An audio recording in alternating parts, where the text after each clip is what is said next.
So for more than 2 decades, he was one of the best offensive defensemen of his era, but unheralded in many ways because he didn't play with too many highly competitive teams in the playoffs. But Larry Cahan should be respected for the many years he dedicated to hockey. He died at the young age of 58 in 1992 in Coquitlam, BC, after a very prestigious career, like I said, over a 2-decade, quarter-century mark. Now, Lawrence Louis Henry Cahan, also known as Hank, played in the NHL and WHA with the Maple Leafs, the Rangers, the Seals, the Kings, Chicago Cougars. Now, born on Christmas Day in Fort William, Ontario, 1933, he first came to major prominence with the Fort William Junior team in the TBJHL. Now, 1950 campaign, he also competed in that year's Memorial Junior Cup Championships, 51 and 52, again back with Fort William. 52, Fort William made the Memorial Cup playoffs yet again. Regular season, 23 points in 29 games. Now, pretty rugged defenseman, 5'10", 200 pounds, knowing for throwing his weight around. Now, he was a Maple Leafs prospect for a short while. He played with the Pittsburgh Hornets in 54 in the minors in the AHL, 26 points in 70 games. Eventually broke into the big club in 55 with 6 assists in 58 games. Back to Pittsburgh for some seasoning in 56, 15 points in 39 games, and then 21 games with the Leafs with 2 assists in 1956. Now, in 57, he scored his first NHL goal with the Rangers in a 5-4-9, 61 game total. Played 3 games in the playoffs. 58 and 59, still with the Rangers, but unfortunately found himself back in the minors in 59 with the Vancouver Canucks, Springfield Indians, and Buffalo Bisons. And he only played 16 games that year with New York with 1 goal.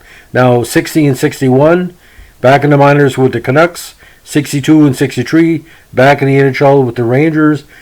Second season was his best, where he had 20 points in 56 games. 64 shared time between Baltimore of the AHL and the Rangers, where he had 12 points in 53 games.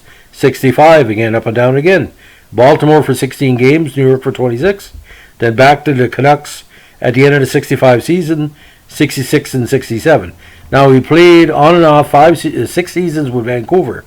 So we knew with expansion there was going to be a very interesting opportunity for him. Now, 68, he was one of the most consistent seasons he had as a pro. 9 goals and 15 assists for 24 points.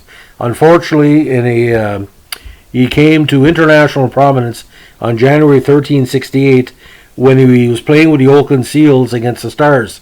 Now, Cahan was one of 2 players involved in the accidental hit that caused the death of Bill Masterson.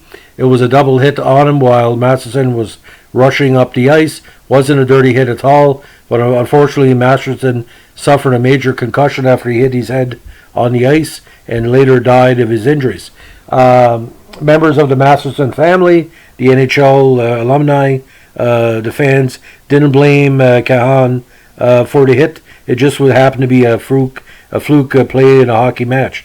Now, Cahan from the Seals went over to the Kings in 69, where he became captain for 2 seasons.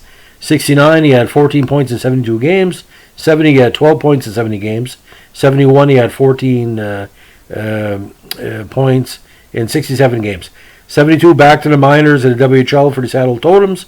And when the WHA opened up, he took the jump. He was one of the top defensemen for the Cougars in the first season with 11 points in 75 games. Now, final NHL totals, 130 points in 665 games, including 38 goals, 11 points in 78 games with the Cougars over 2 seasons. NHL playoff totals, he scored his first playoff goal in 69 for the Kings, 29 games, a goal and assists for 2 points. Again, a very, very consistent defenseman over, again, a quarter century, played with some of the best minor league and NHL teams of his era, but there was no room in Toronto for him because basically Toronto almost had their defense set late 50s, early 60s, and again with the Rangers, very loaded blue line at the time, so he was lucky to get enough playing time. basically he was considered what you call a fifth or sixth defenseman. But I do know when he was playing with the Canucks, he put up some really impressive totals. Now, his career season for the WHL was 54 points in 67, 18 goals, 36 assists for 54 points. He was kind of the unofficial quarterback of the Vancouver defense for a number of seasons. And when he died, he was again living in Coquitlam. And, a big loss for hockey because with expansion in the WHA, it was again players like him who weren't giving enough a chance in NHL that had skill, that opportunities opened up. And I think hockey's better for players like Hank to finally get a chance to have a regular a shift with an expansion team or a WH team, and the numbers prove it. But boys, when he played with that Vancouver teams back in the day, they were just rocking. One of the best WHL teams of all time. And of course, their namesake continues on the NHL on the West Coast. So thanks for listening. Keep your stick in the ice. And as like we say in the OHL, we hope we're back. Have a good day.